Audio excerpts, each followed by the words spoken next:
Hello everyone, welcome to my YouTube channel. In this video, I'm going to explain a very important topic of brand management called brand cannibalization. So let's start. As we know that there is intense competition in the market and brands are under constant pressure to perform. Therefore, companies generally opt for brand extension strategy to capture a huge market share. But sometimes this strategy may backfire, and instead of increasing the market share by attracting new customers, it may snatch away the existing customers who already are purchasing their existing products. So instead of attracting new customers, the newly launched product attracts the customers from the existing consumer base of the company. And this situation is what we call brand cannibalization. It happens when a newly launched product of a company, instead of increasing the market share, starts eating the market share of its established brands. And in the process, new customers are not gained, rather, existing customers switch to buying new products. And this internal competition, it starts negatively impacting the sales of its old products, and it results in high production cost of the company. Now the question is, when does it happen? Brand cannibalization.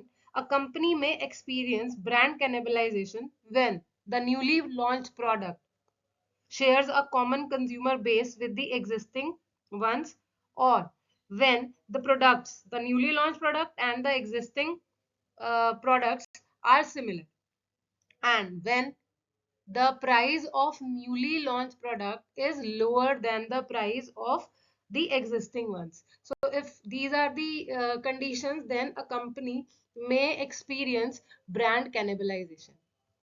Now let's discuss, why does it happen. Brand cannibalization may happen due to over segmentation or due to poor market research, where company has not made required efforts in understanding the market, in understanding the customers' unmet needs, and in identifying the gaps in the market offers. So when this happens, brand cannibalization is ought to happen. Coming to different types of brand cannibalization, there are different categories of brand cannibalization. So let's start with horizontal versus vertical brand cannibalization. When a new product competes with an existing product in the same category. This is what horizontal cannibalization is, and it happened in India with Maruti Zen. Maruti Zen was so popular in India that it was impacting the sales of other models being offered by Maruti at that time. So Maruti had to stop producing Maruti Zen to revive its other models. Now, next is vertical brand cannibalization. It is when a new product targets a different segment within the same brand. So here the product category is different, right? Another category is deliberate versus unintentional brand cannibalization. Brand cannibalization can be used deliberately, yes, to sunset a product in favor of another one that will work best for the business. So sometimes deliberately companies, they cannibalize their own brand to get benefit from that. So companies, they will launch a new product and it will result in the loss of sales for its existing products, but actually it is a growth strategy, as it will blow out the competition and capture a wider market share by offering a better improvised products to the customers. So customers, instead of switching to the competitor, they will stay with the company and they will switch the brands being offered by that company. And sometimes it is unintentional.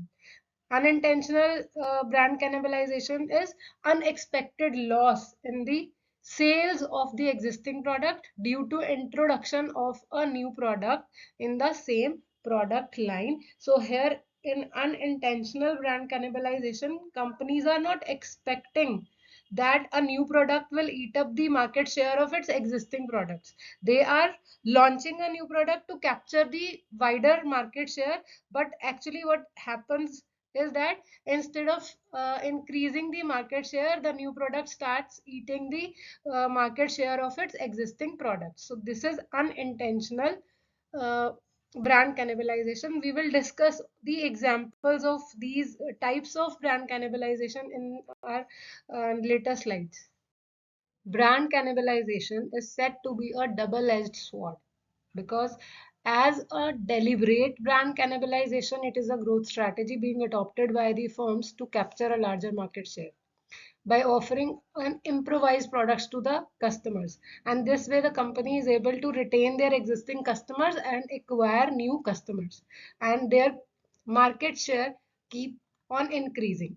There are different ways to self cannibalize, like the companies can offer the product at a lower price on e-commerce platform, or it can offer discounts on particular products, and it can also locate its retail outlets in proximity so that the competitors can be eliminated from that marketplace. Brand cannibalization, when unintentional, can wreak havoc on the companies. Therefore, it is important to avoid unintentional brand cannibalization. One of the key strategy is thorough market research and segmentation. For this, the companies need to understand their target audience well and ensure that the new products are genuinely filling a gap in the market.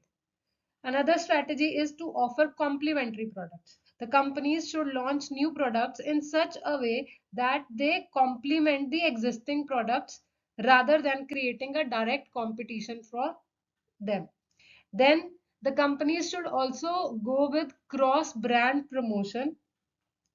When a company offers multiple products, it is better for the company to promote them in such a way that will enhance the overall brand image and the value proposition for the company.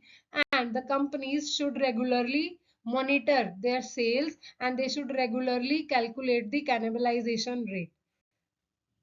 Cross market cannibalization is another form of unintentional brand cannibalization, but it comes from a completely different industry, and it is always beyond the control of the organization.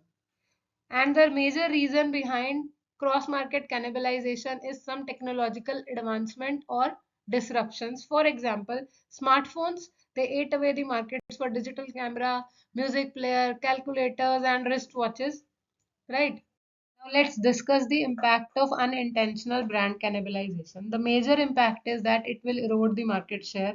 It will result in the loss of revenue, and because of this, the cost of production will become very high for the company. There will be confusion among customers if the company is offering multiple products or different variants for each product. Then the customers will get confused and they will switch to their competitor's brand, and it will also result in brand dilution. High-end retailers, they should be very cautious about introducing low priced versions for their products because it can dilute the brand value of their premium product. Now, this is the formula to measure brand cannibalization. It is lost sale on old product divided by sale of new products multiplied by 100. It will give you the brand cannibalization rate.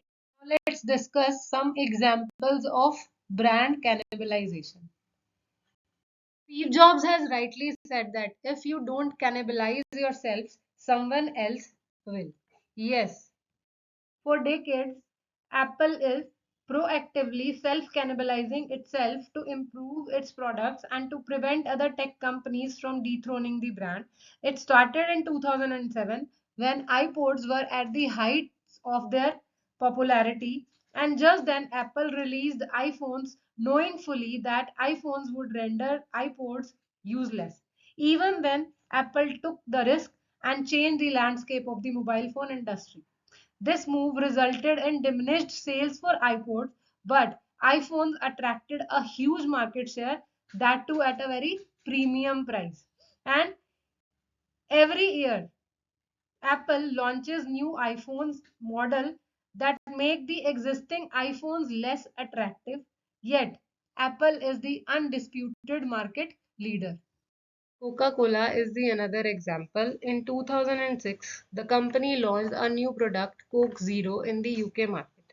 This drink was launched as an alternative for Diet Coke targeted at obesity conscious male consumers. The company was very well aware that the drink would take customers away from its existing female focused Diet Coke. But in exchange, it would develop a new demographic profile for the company, that is, health conscious male consumers between the age group of 18 to 25 years.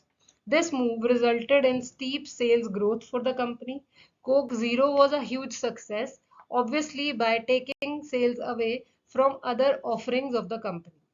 And today we can see that Coca-Cola is a profit-making and growing company.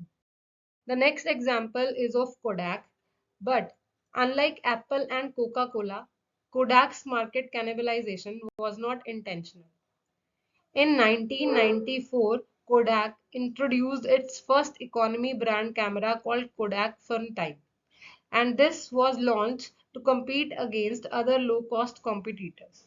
The brand was successful but at the expense of Kodak's other more profitable brands. So the company decided to limit the availability of Funtime and made it unavailable during the peak summers and holiday buying seasons. However, this strategy backfired, and Kodak customers, they started substituting their premium products with cheaper products from other competitors, and eventually Kodak stopped offering its Funtime film to protect its core product line, but the damage was already done. To conclude, I would say that brand cannibalization is a double-edged sword. It is an opportunity as well as a challenge.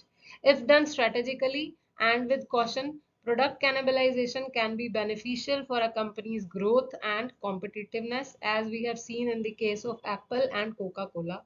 However, if executed poorly or without proper planning, it can lead to lost sales, brand dilution, and overall harm to the business. Therefore, marketers must ensure that the loss due to cannibalization is less than the gain from a new introduction. Thank you for watching my video. If you have any questions or doubts, please feel free to leave a comment below. And if you want me to prepare a video of any topic in marketing, please drop a comment. And please, it's my request, don't forget to like and subscribe my channel for more insightful content. Thank you.